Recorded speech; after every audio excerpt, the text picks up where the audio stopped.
Hello, today we will look at a brilliant new approach to counter scholar's mate, called the Philosopher's Defense, but before that, let's go over a quick rundown of what the scholar's mate is exactly.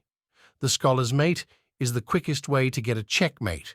It starts with pawn to e4, queen to f3, bishop to c4, and queen to f7 is mate. I know a lot of people get confused with the specific variations, or maybe it's because I'm going over the moves too quickly. If you have any questions at all, please leave them in the comments below. I will get back to you. Another variation of the scholar's mate is pawn to e4, queen h5, and depending on what your opponent plays, makes for a distinct variation. Knight to f6 results in a fairly standard game. Pawn to g6 is a blunder winning you or your opponent a rook and putting a large threat on your knight. If knight to c6 is played, considered to be the best move bishop to c4 is to be played, with the same threat of checkmate on f7, and this is where we can begin discussing the philosopher's defense. In this scenario, we are looking for specific moves that defend our f7 square, which stops checkmate while simultaneously trying to counterattack our opponent. To achieve this, we do pawn to g6, attacking the queen whilst also stopping checkmate. The most common move after is queen to f3. With the same threat of mate on f7, we play knight to g6, defended by our queen. This advances our pieces and gives us the possibility of attacking our opponent with a variation of the fried liver attack. There are three main moves your opponent will play. Pawn to g4 threatens our knight on f6, very easily countered by knight to d4, a direct attack on the queen, whilst also threatening the c2 pawn, which would result in the forking of the queen and the rook winning material. Another variation is pawn to d3, which is intended to defend white's e4 pawn.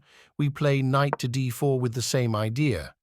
Another non-traditional approach is pawn to c3, stopping all thoughts of forking the king and the rook. My approach is to simply play knight to a5, threatening the bishop, possibly trading, and then playing bishop to c5. But let's go back to the philosopher's defense main lines, which can be played after either pawn to d3 or pawn to g4, the most popular moves in this scenario. Knight to d4, as discussed. The opponent has two moves to stop this attack. Any other move will result in a loss of material. Either queen to d1, stopping the fork, or queen to d3. Another answer to stopping the fork. Any other move played by white will result in a loss of material. Another thing to note is our opponent would not have the option of playing queen to c3 if he played pawn to d3 instead of the standard pawn to g4, meaning his only option would be to play queen to d1.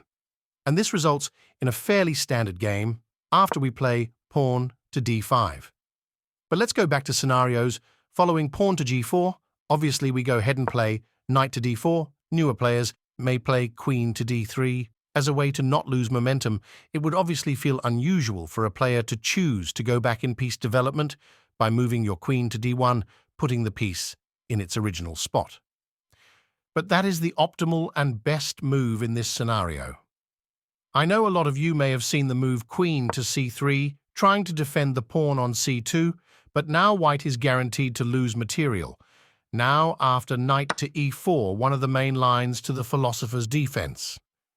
It would be very easy for a beginner to make a mistake here, but if they were to avoid all the squares that would result in the loss of the queen, it would still be a nightmarish scenario for white, since the threat of the fork on c3 is still active. There is only one move for white to defend the threat of the fork and the loss of the queen, queen to d3. This makes it more challenging for the bishop on c1 to develop and is overall a tragic situation. For white's queen, as it is seemingly trapped, we play pawn to d5, defended by the queen, threatening the bishop, as well as adding protection to the knight on e4. The most common move is to play bishop to b3 offering a trade for the piece that has such a large hold on white's position, the knight on d4, and we say hell no with the stunning move, queen to h4, threatening the king. The only way to defend this pawn on f2 is with the queen. Our powerful knights, positioned so accurately on the board, make a very strong barrier for white, and white's only move would be to play queen to f1, an even less active place to put your queen. And to that we play the silent move, bishop to f4. And at this point, the game is over for our opponent. His position is very much losing, and they should resign. But if he chooses not to and plays something silly, like pawn to c3, we hit him with the brilliant move, knight to f2, threatening a little bit more than just the rook on h1. If he takes with the queen, we win the queen by simply moving the knight. A very strong counter to this variation of the scholar's mate. I will now go over a live example of the philosopher's defense that I've played in a live game. I tried to counter scholar's mate with the possibility of a fried liver attack. He plays the losing move pawn to g4, threatening to kick off my knight. I play knight to b6 with the idea of knight to d4. He continues with pawn to g5. Instead, playing pawn to c3 and then playing pawn to g5 somehow seems more ideal. Since it stops a lot of my threats, it would seem unconventional for me to play pawn to d5 since it would cause an attack on my knight. But Stockfish says it's the best move.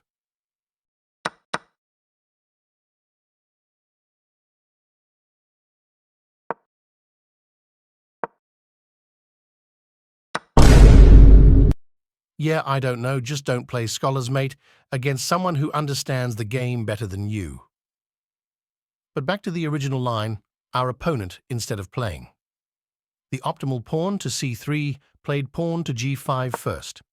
Allowing us to play knight to d4, you either play queen to d1 or queen to d3. Queen to d1, more preferably. To either of those we respond with pawn to d5. Our opponent plays queen to c3, we take on e4. He plays queen on d3, we play the powerful pawn to d5. He plays the OK move, bishop to b3. I next made a mistake by playing queen takes g5, threatening the g2 square, allowing me to win material. This is a mistake because the bishop takes on d5, threatening my knight. And then I play knight to f6, and now the bishop has clear lineups on g2, meaning I no longer have entry into white's position. I basically missed the brilliant move, knight to f2. There were so many possible combinations of how knight to f2 would have been a brilliant move. But I'll allow you the opportunity to sift through and study the rest of this position. So the moral of the story, if you're going to play the scholar's mate, know your stuff, understand your opening, and don't depend on the quick dopamine you get every time you win a game on chess.com.